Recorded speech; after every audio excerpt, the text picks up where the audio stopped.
వరదలు, పారిశ్రామిక ప్రమాదాలపై రాష్ట్ర స్థాయిలో మాక్ ఎక్సర్సైజ్ నిర్వహించే విషయమై శుక్రవారం ఢిల్లీ నుండి జాతీయ విపత్తు నిర్వహణ ప్రాధికార సంస్థ అధికారులు, తెలంగాణలోని అన్ని జిల్లాల కలెక్టర్లు, సంబంధిత శాఖల అధికారులతో వీడియో కాన్ఫరెన్స్ నిర్వహించారు. ఈ వీడియో కాన్ఫరెన్స్లో తెలంగాణ రాష్ట్ర వ్యాప్తంగా వరదలు, పారిశ్రామిక ప్రమాదాలకు సంబంధించి రాష్ట్ర స్థాయిలో ఈ నెల 22న మాక్ ఎక్సర్సైజ్ నిర్వహించాలని నిర్ణయించడం జరిగింది.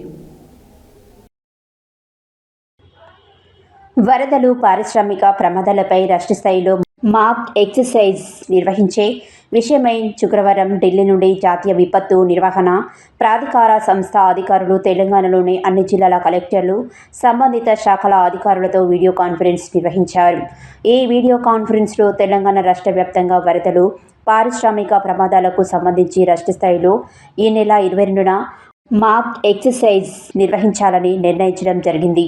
ఎందుకుగాను ఈ మాక్ ఎక్సర్సైజ్ సందర్భంగా అవసరమైన సూచనలు, దిశానిర్దేశాన్ని నల్గొండ జిల్లాలో ఎన్డీఆర్ఎఫ్ అధికారులు తెలియజేశారు.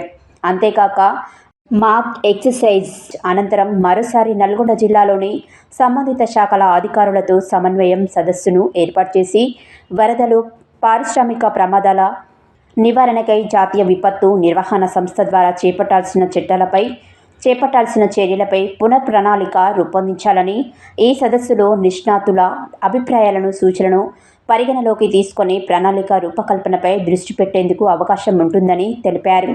రెవెన్యూ అదనపు collector J Srinivas, Nalgonda RDO why Ashoka Reddy, జిల్లా పరిశ్రమల మేనేజర్ సతీష్, ట్రాన్స్పోర్ట్, పౌర సరఫరాల, విద్యుత్, ఆర్డబ్ల్యూఎస్, ప్రజారోగ్య, పంచాయతీరాజ్, అగ్నిమాపక తదితర శాఖల అధికారులతో పాటు అందరూ మున్సిపల్ కమిషనర్లు ఈ వీడియో కాన్ఫరెన్స్కు హాజరయ్యారు.